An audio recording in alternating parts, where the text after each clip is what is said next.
የተወደዳችሁ ምዕመናን በጨነቃችሁ ጊዜ መዝሙረ ዳዊትን በጣም ውደዱት። እኔ ማስተማር ከጀመርኩ ጀምሮ ስለ መዝሙረ ዳዊት ነው የምናገረው። ልክ እናንተ እንደምትጨነቁት እኛም እኮ ይጨንቀናል። እኛም የምንጨነቅበት ጊዜ አለ። እናንተ ኃጢአት እንደምትሰሩ እኛም እንሰራለን።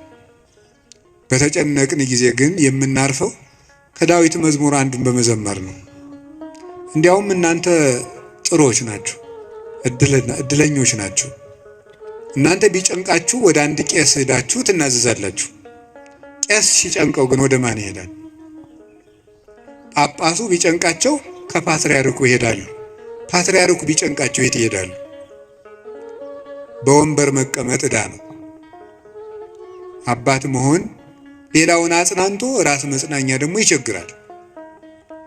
የዚያን ጊዜ መጽናኛ የቅዱስ ዳዊት መዝሙር ነው እና ያልሆነ ሰው ስልክ ቢደውልላችሁ ማለት ሰው ስልክ ደውሎ ቢያስፈራራችሁ፣ ሰው በስልክ ቢሰድባችሁ፣ ያመናችሁት ቢከዳችሁ፣ አደጋ ወደ እናንተ እየመጣ እንደሆነ ብትሰሙ ከዳዊት መዝሙር አንድ አውጥታችሁ አንብቡ።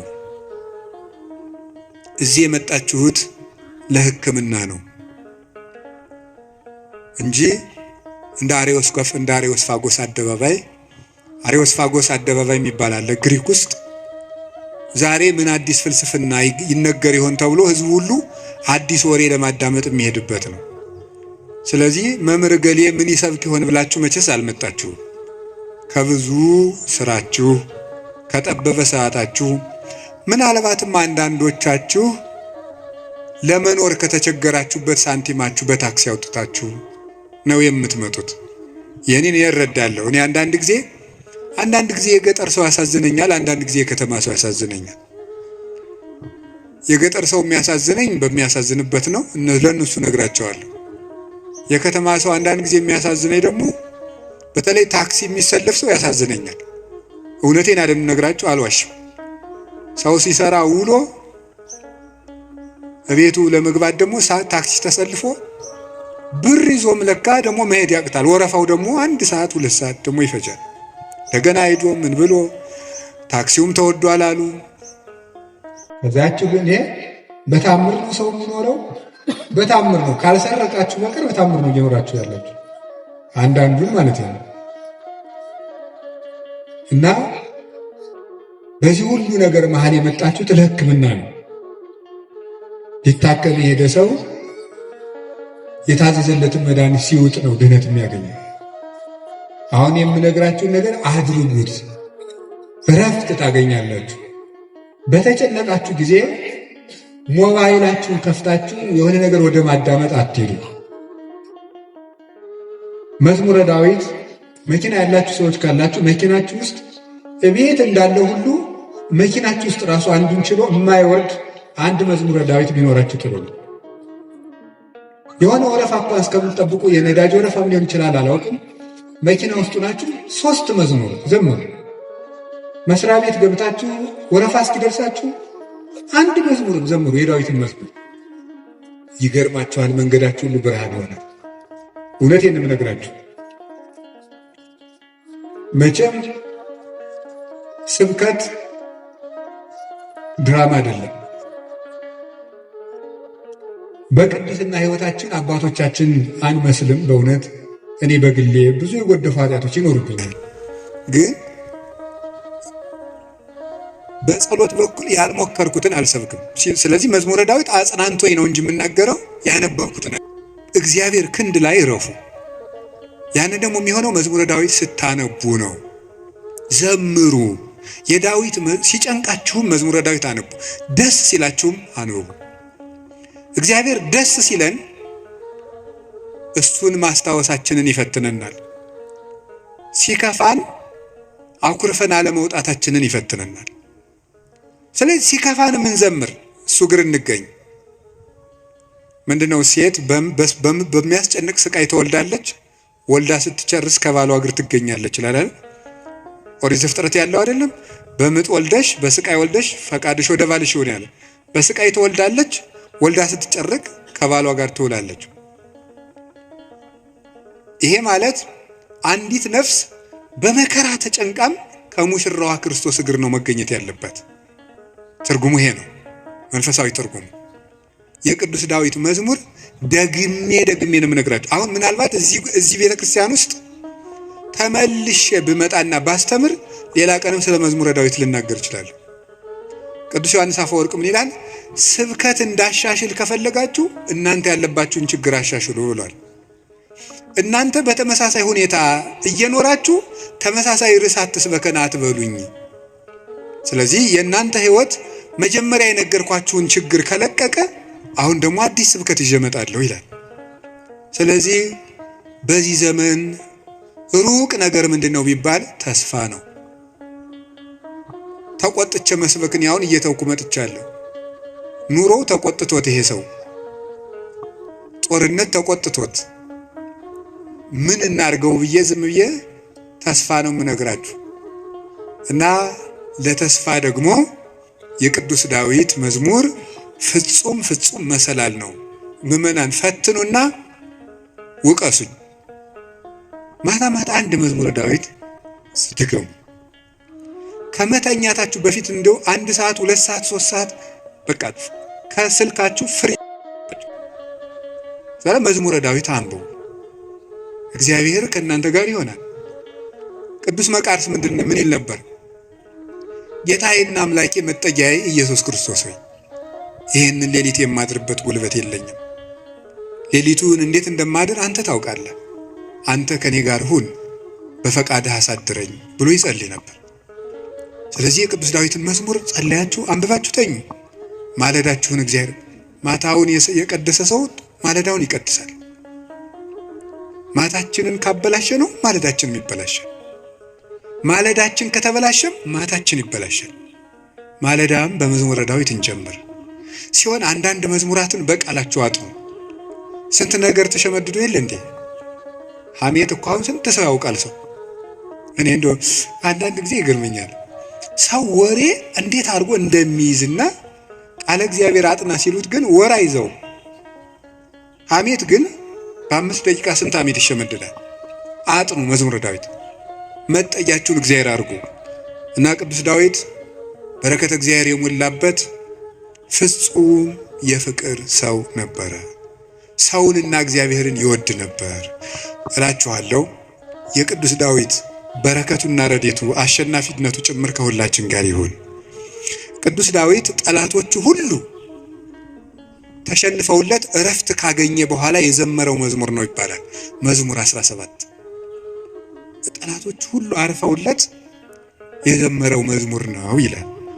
በእኛም ላይ የሚነሳብን ነገር ሁሉ እግዚአብሔር ያሳርፍልን፣ እረፍት ስጠን መድኃኒዓለም።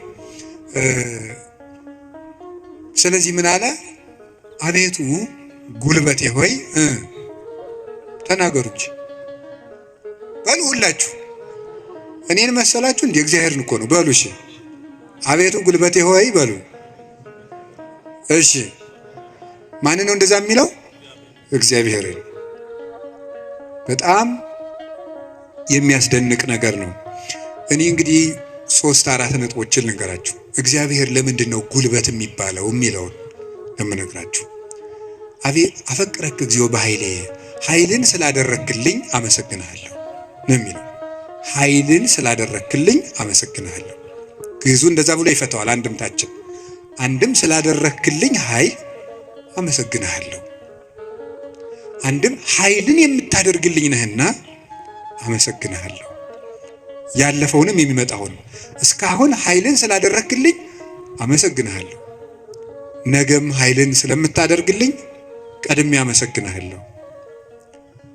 ሲናገር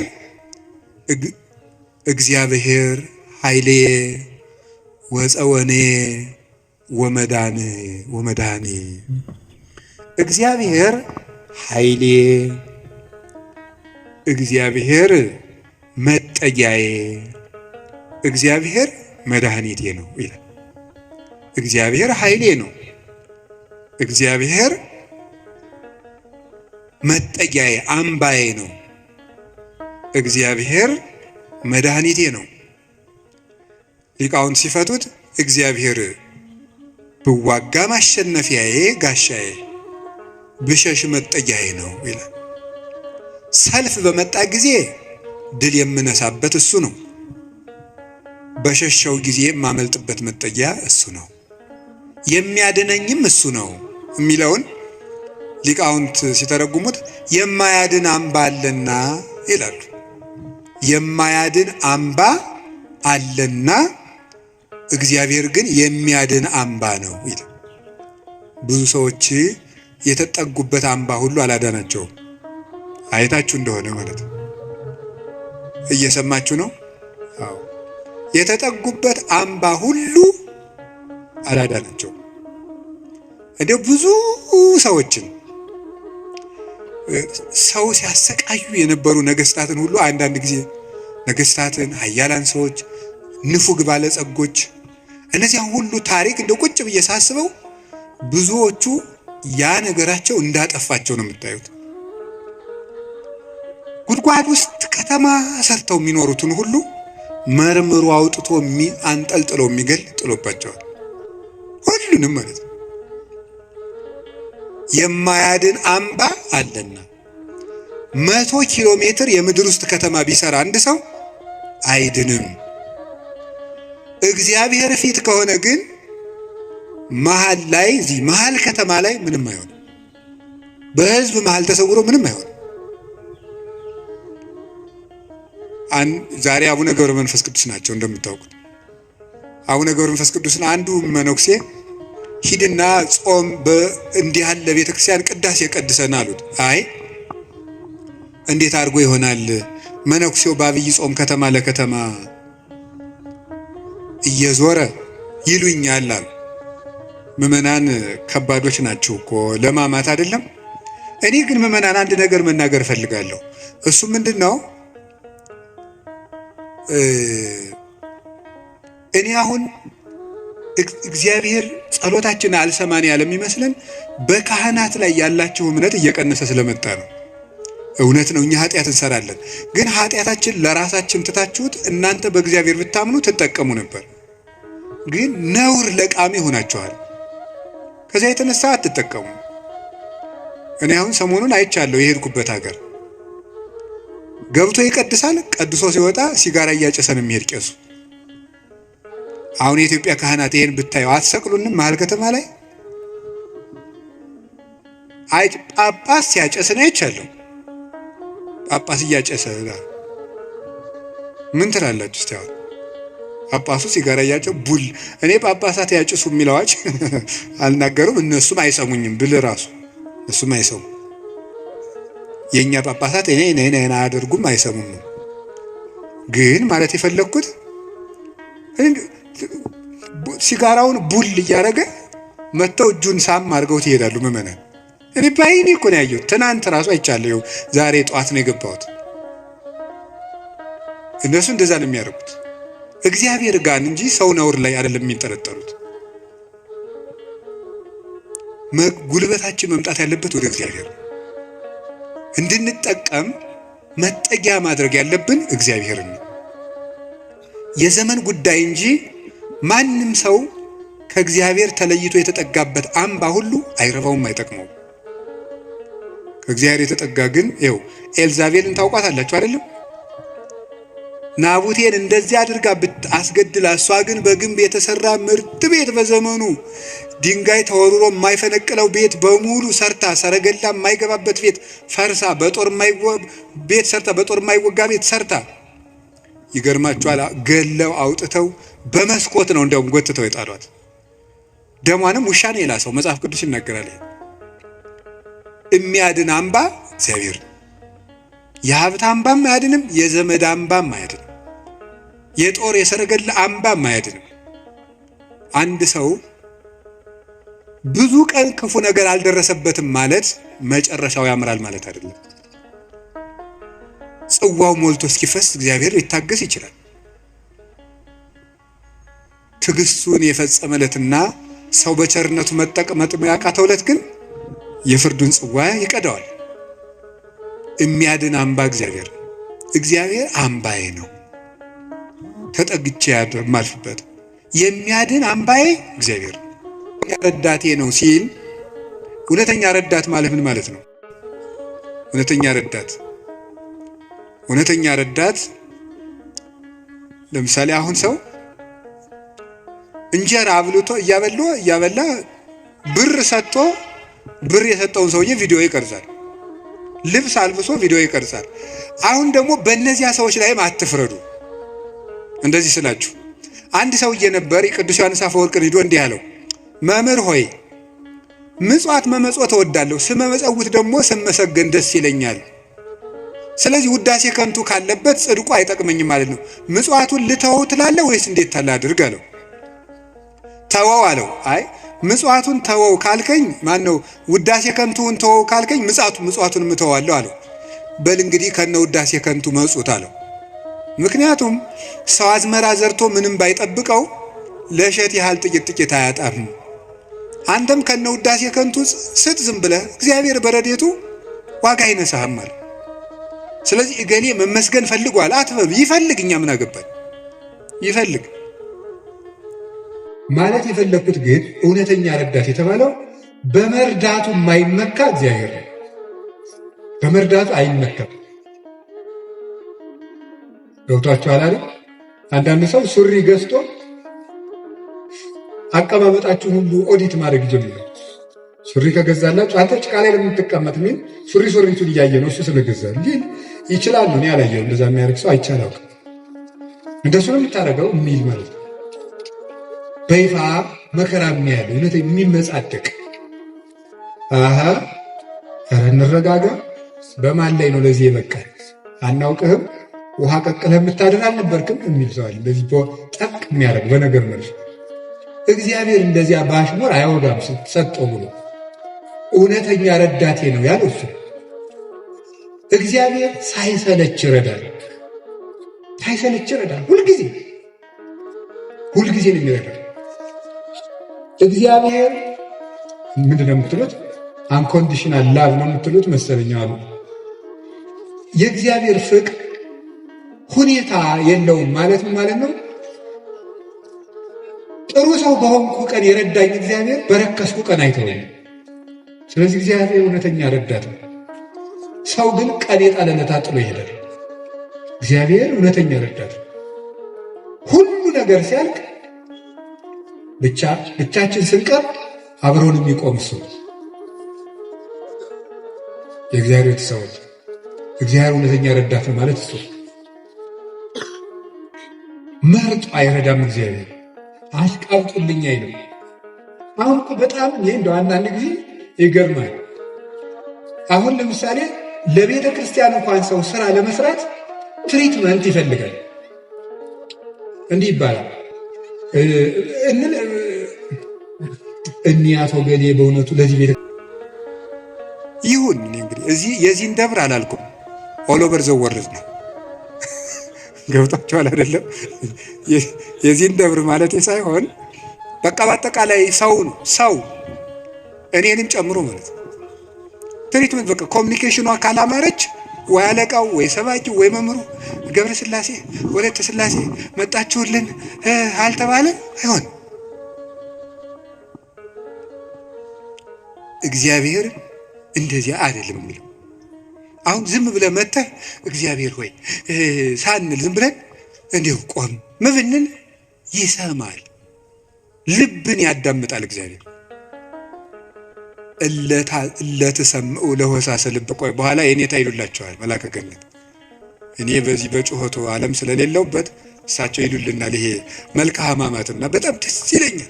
ስለ ስላሴ የሚነገር ነውና እለትሰምዑ ለሆሳሰ ልብ። ደስ ሲል ስላሴ የልብን ሹክሹክታ የሚሰሙ የልብን አፍን አይተው ሳይሆን ነገር አሳምሮ ተናግሮ። እኛ እኮ ኮሚኒኬሽን ስኪል ተብሎ ኮርስ እየተሰጠን ነው። ሰው የሚወድልህ ወግ እንዴት አድርገህ ታዋጋለህ ነው ጨዋታው። መከራርከ ማዳመጥ አንዱ ስኪል ነው ምናምን። የሰዎችን ጥቅም አስቀድም፣ ምንትስ እንደዚህ በል፣ የቃላት ምርጫ ይኑርህ። እግዚአብሔር እንደዚያ ሳይል ጥሩ አድርገው ተናገሩ። ፍልስፍና ተምረዋል፣ ዲግሪ ያላቸው አነጋገር ይችላሉ። መግቢያው እንዴት ነው? ሀተታውሳ ኮንክሉዥኑ ጥሩ ነው አይልም። እግዚአብሔር ልብን ይሰማል። ልብን የሚሰማ እግዚአብሔር ነው። ሐና የሳሙኤል እናት ሐና ምንም እኮ ነገር አላለችም። በልቧ ነበር የምታተኩትኩ። እግዚአብሔር የልቧን ነው የሰማት። እግዚአብሔር የልቧን ነው የሰማት። ሌሎችም እና እግዚአብሔር ልብን ያያል፣ ሰው ፊትን ያያል የተባለ ለዚህ ነው። አንዳንድ ጊዜ እውነቴን ነው የምነግራችሁ፣ መታችሁ የምትሉት ከጠፋችሁ ብትችሉ ዝም ብላችሁ የአባታችሁ ቤት አይደል ቁሙ፣ ዝም ብላችሁ እዚህ ገብታችሁ ራሱ አንዳንድ ጊዜ ጭንቀት ይበዛና ቃላት ያጥርና ኃጢአት ይደራረብና አፍን መክፈት ያቅታል። ገብቶ ዝም ብሎ ቢቻል ማልቀስ ጥሩ ነው። እግዚአብሔር ከሺህ ቃላት አንድ ዘላላ እንባን ይወዳል። እዚህ ገብቶ ማልቀስ እና እግዚአብሔር እውነተኛ ረዳቴ ነው።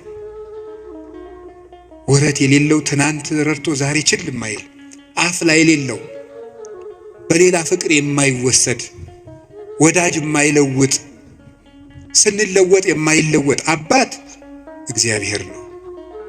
ደግሞ የማይደክመው የማይሰለች ለሁሉም ይበቃ አባት እግዚአብሔር ነው። እኔ ለምሳሌ አሁን እንዳንድ የቤተ ክርስቲያን መነኩሴ አሁን ለምሳሌ 3 ሰዎች ሊያነጋግሩ ቢፈልጉ 3 ሰዎች እንዳነጋገርኩ መሽቷል ለማደሩ ቤት እግዚአብሔር ይህን ሁሉ ሰው በአንድ ጊዜ ይሰማል። ታዲያ እውነተኛ ረዳት አይደለም ነው? አንድን የቤተ ክርስቲያን አባት በጣም ትልቅ ሰው ቢሆን ሁልጊዜ ከሌሊቱ 6 ሰዓት ብትደውሉበት አንተ ስራ የለህም ስራ አትይዝም በዚህ ሰዓት ይደወላል ሊሉ አይችሉም? ይላሉ። እግዚአብሔር መንፈቀ ሌሊት ብንጠራው አለ። እግዚአብሔር ሊነጋ ሲል ብንጠራው አለ። እግዚአብሔር የትም ሆነን ብንጠራው አለ። ገደል ውስጥ ብንጠራው አለ። የረከሰ ቤት ውስጥ ሆነን ብንሰራው ምንድነው ሌሊት በምንጣፌ ላይ ሳለው ነፍሴ የወደደችውን ፈለግኩት ይላል መኃልየ ሰሎሞን ላይ። እና ይሄን ምንጣፍ የሚለውን ሊቃውንት ሲተረጉሙ ይላሉ በኃጢአት አልጋ ውስጥ ተዘፍቄ ሳለው ፈጣሪዬን አሰብኩት። ውድቀት ውስጥ ሆነን ብንጠራው እግዚአብሔር ይሰማል። እግዚአብሔር እውነተኛ ረዳቴ ነው ያለው ለዚህ ነው። ምእመኔ ወቀርነ ሕይወቴ፣ የምታመንበት የሕይወቴ መመከቻ ቀንድ እግዚአብሔር ነው። ሰው በጽዋይ ክወል እግዚአብሔር እድህንም ጸሬ፣ ፈጣሪ እግዚአብሔርን በጠራሁት ጊዜ ከጠላቶች እድናለሁ። ይህንን ይዞ ሰሎሞን የእግዚአብሔር ስም የጸና ግንብ ነው ይላል። መጠጊያ የእግዚአብሔር ስም ነው። የእግዚአብሔር ስም ሲጠራ እግዚአብሔር የሚል ስም ሲጠራ ምድርና ሰማያት ይደነግጣሉ። ኢየሱስ የሚል ስም ሲጠራ ምድርና ሰማያት ይደነግጣሉ።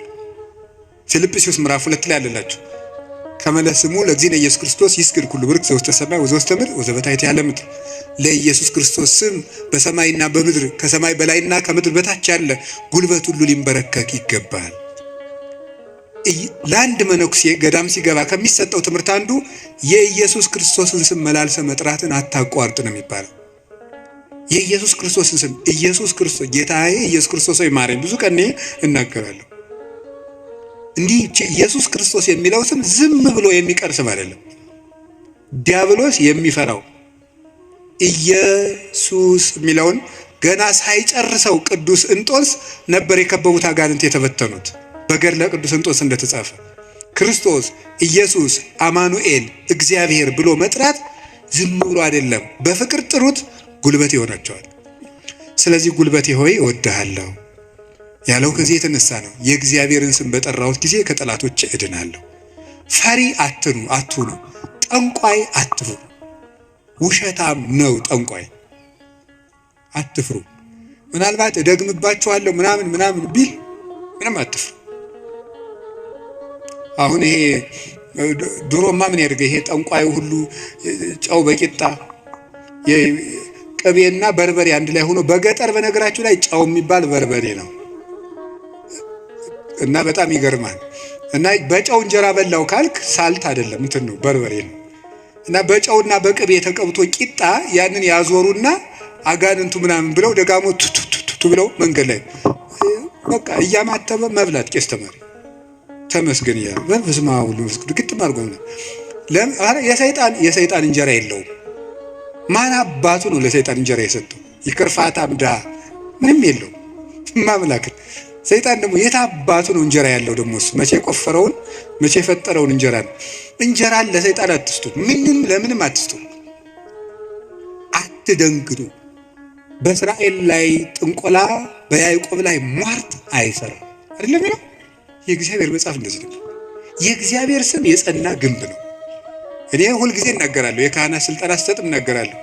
ምናልባት ድግምት የሚችል ሰው ካለ ጀግና እለዋለሁ፣ ይድገምብኝ ብዬ አውቃለሁ። አሁንም ይቻላል።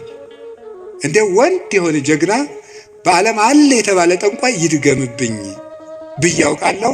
ይኸው አሁንም የምትሰሙ ካላችሁ ድገሙብኝ። እኔ በጌታችን በመድኃኒታችን በኢየሱስ ክርስቶስ ስም ፍጹም አምናለሁ።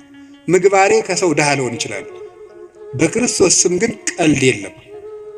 ስሙን በስመ አብ ወወልድ ወመንፈስ ቅዱስ በጠራሁት ጊዜ ውዬ ባድር አንዳች እንደማይዞረኝ አምናለሁ። እውነቴን ልነግራችሁ። አሁን እኔ ሰው በጫማ ይደገምበታል በምናምን ይችላል። እኔ ጫማዬን ትቼው ነው የምመጣው፣ ውጭ ትቼው ነው የምገባ። መድገም ይቻላል። 4 ነጥብ። ምንም አልሆነም። እናቱ ድንግል ማርያም ለእኔ መጠጊያዬ ናት። በእናትነቷ ምንም ቢሆን ከእሷ አቅፍ እጠጋለሁ።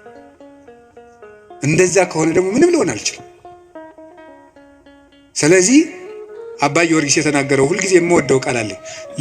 ለመኮነ ሰማይ መድሄ ወምድርኒ ማይረጸ እመተጣበቁ ለሐሪጾቴ ምንተ እንከ ይረስዩኒ ለማ አንቲ ምስሌ።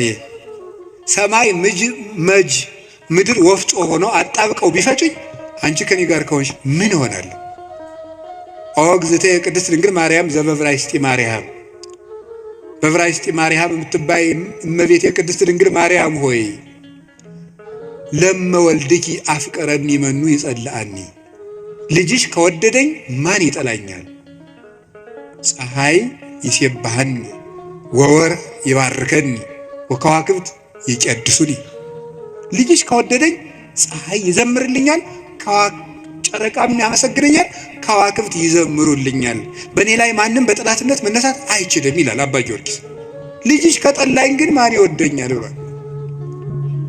ሰውን ልላችሁ የፈለግኩት ፈሪ አትኑ። ጠንቋዩን ይሄ ምናምን ውሸታውን እንደዚህ የሚለውን አትስሙት። እደግምባለሁ፣ ማንም ድሪቶ የፈለገውን ቢያይ ፈሪ አትሆኑ። በሙሉ ልቤ የማምነውን ኢየሱስ ክርስቶስን እንዲህ እናገራለሁ፣ እውነቴንም ነው። ስለዚህ እግዚአብሔር የምዋጋበት የደህንነት ቀንድ በሬ በቀንዱ እንደሚጠበቀው እኔ በእግዚአብሔር ተጠብቄ እኖራለሁ ይላል ቅዱስ ዳዊት። እግዚአብሔር ሁላችንንም ይጠብቀን፣ ከሌሊት ከሚሰብር በቀን ከሚወርጅ ያድነን መድኃኔዓለም። ሁላችን በሰላም ወጥተን እንድንገባ ይፍቀድልን። ስለዚህ ጉልበቴ ሆይ በሉ እስኪ ምን አላችሁኝ? በሉ እንጂ። ስለዚህ ጉልበቴ ማለት ኃይሌ ማለት ነው። አሁን ትንሽ ነገር ስለዚህ ተናግሬ ትምህርቴን ለመቋጨት ልሞክር። ኃይል፣ በዚህ ዓለም ላይ ኃይል የሚባሉ ብዙ ነገሮች አሉ። የኤሌክትሪክ ኃይል አለ፣ የፊዚክስ ኃይል አለ፣ ሌላም ብዙ ኃይል አለ። እነዚያን ኃይሎች እዛው ትቻቸው፣ ግን በዚህ ደግሞ በማህበራዊ ኃይል በሚባለው ደግሞ ጥሩ ኃይሎች አሉ። እነሱ ኃይሎች ሶሻል ፓወርስ የሚባሉት እዛ ውስጥ ምን አለ?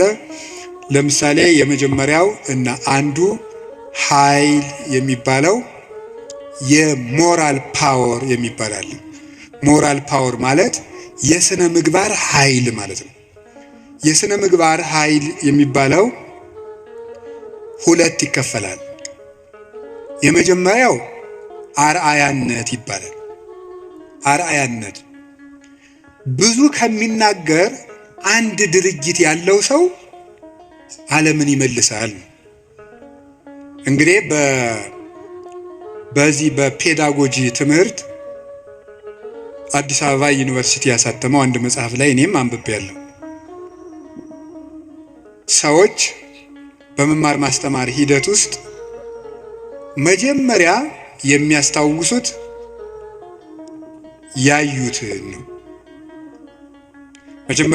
ያዩትን ነው። መስማት መጨረሻ ላይ ነው። ወይም በተግባር አራቱን ባስቀምጠላችሁ ሰው የሚያስታውሰው መጀመሪያ ያደረገውን ነው፣ ቀጥሎ የተናገረውን ነው፣ ሶስተኛ ያየውን ነው፣ አራተኛ የመጨረሻ ደረጃ የሚወጣው ሰው የሚያስታውሰው የሰማውን ነው። ከዝቅተኛ ወደ ከፍተኛ በወስዳችሁ ደግሞ ሰው የሚያስታውሰው የሰማውን ነው። በዝቅተኛ ደረጃ የሚያስታውሰው የሰማውን ነው። ቀጥሎ ከሰማው ይልቅ ያየውን አይረሳም።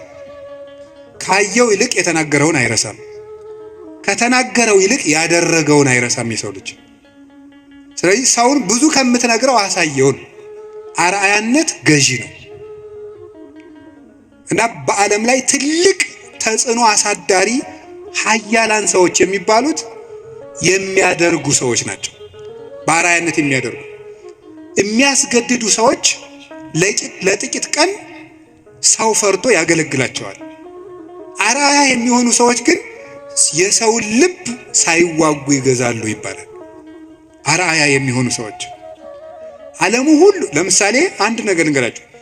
ቅዱስ እንጦንስን ታውቁታላችሁ አይደል? ቅዱስ እንጦንስ ግብጽ ሲገባ አንድ መነኩሴ ነው።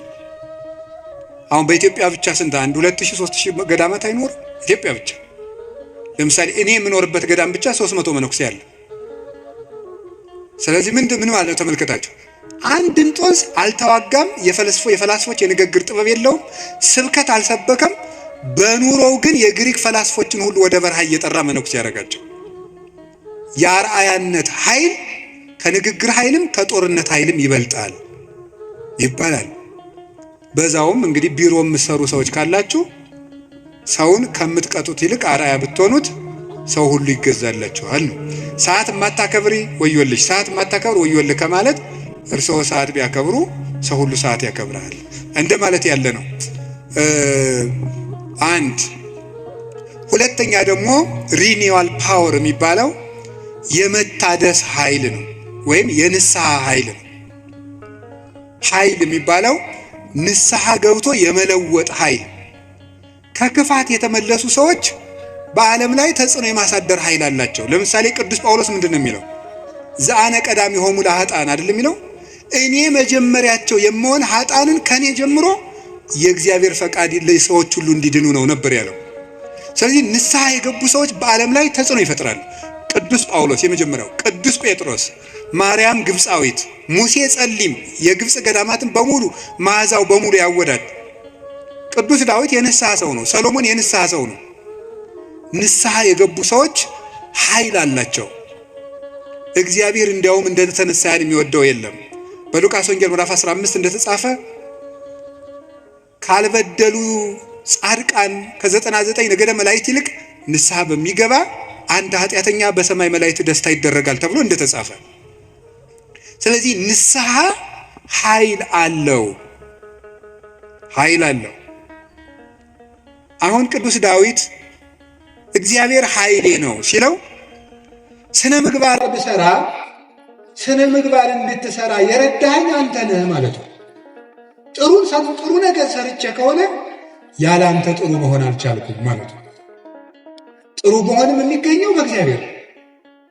እግዚአብሔር ከተማን ካልጠበቀ ጠባቂዎች በከንቱ ይደክማሉ፣ እግዚአብሔር ቤትን ካልሰራ ሰራተኞች በከንቱ ይደክማሉ የሚለው ሲተረጎም አባቶቻችን ሲተረጉሙት ቤትን ካልሰራ ሰራተኞች በከንቱ ይደክማሉ የሚለው ሲተረጉሙት እግዚአብሔር ምግባረ ቤትን ካልሰራ፣ እግዚአብሔር ሀገረ ምግባርን ካልሰራ፣ እግዚአብሔር ሰውነትን ካልጠበቀ በንጽህናው ሰው መጠበቅ አይችልም።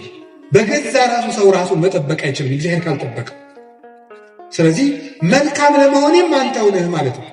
ጥሩ ሰው መሆን የቻልኩት አንተ ረድተኸኝ ነው ማለት ነው። በንስሐ እንድነሳ ያበቃኝም አንተ ነህ። ከወደቅኩበት ጉድጓድ አውጥተህ ግን ሰው አድርገህ በሰው መሃል ያቆምከኝ አንተ ነህ ሲል የንስሐን ኃይል አንስቶ ተናገረ። ከቃሉ ጋር ናችሁ። እግዚአብሔር ከሁላችን ጋር ነው።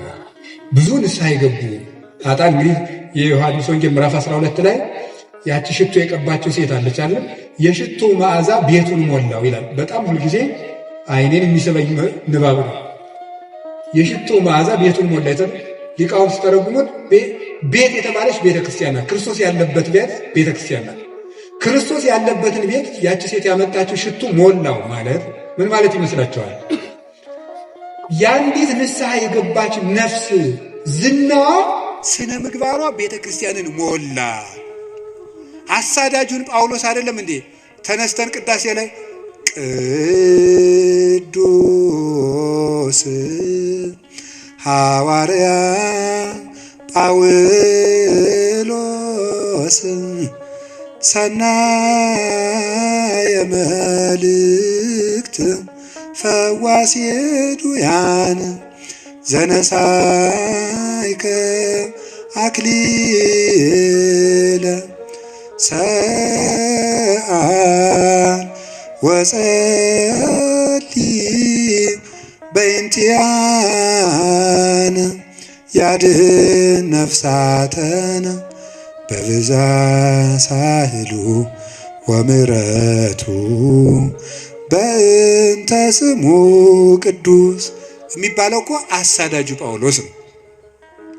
የዚያች ሴት ሽቶ ቤቱን ሞላው ማለት ንስሐ የገባች ነፍስ መዓዛ ቤተ ክርስቲያንን ይሞላል። ተዘከረነ ሳይባል ቅዳሴ ተቀድሶ ያውቃል? ሰምታችኋል? ይቀደሳል ነው አትሰሙ? ተዘከረነ ሳይባል ቅዳሴ ያልቃል? ስለዚህ የዚህ ወንበዴ መዓዛ ቤተ ክርስቲያንን አልሞላትም? ሞልቷታል፣ ሞልቷታል። በቀኝ በከመ ተዘከርኮ ለፈያታዊ ዘየማን በቀኝ የተሰቀለውን ወንበዴ እንዳሰብከው እኔንም አስበኝ። ሁልጊዜ የዚህ ወንበዴ መዓዛ ቤተ ክርስቲያንን ሞላት፣ ክርስቶስን ስለለበሰ። አዲያ ወንበዴን መልሶ በቤተ ክርስቲያን ዓመት ሙሉ ስሙ እንዲጠራ ላደረገ አምላክ አቤቱ ጉልበቴ ሆይ ንገሩኝ እወድሃለሁ መባል ይገባዋል። የኃጢአትን ሸክም ፈንቅዬ ወጥቼ በፊትህ እንድቆም ያደረከኝ አምላኬ ሆይ ጉልበቴ ሆይ እወድሃለሁ። የጨለመብንን ነገር ሁሉ በትንሣኤው ብርሃን ያርቅልን። ለተጨነቁ ሁሉ መድኃኔዓለም ሰላምን ይስጥልን። አቤቱ ጉልበቴ ሆይ እወድሃለሁ።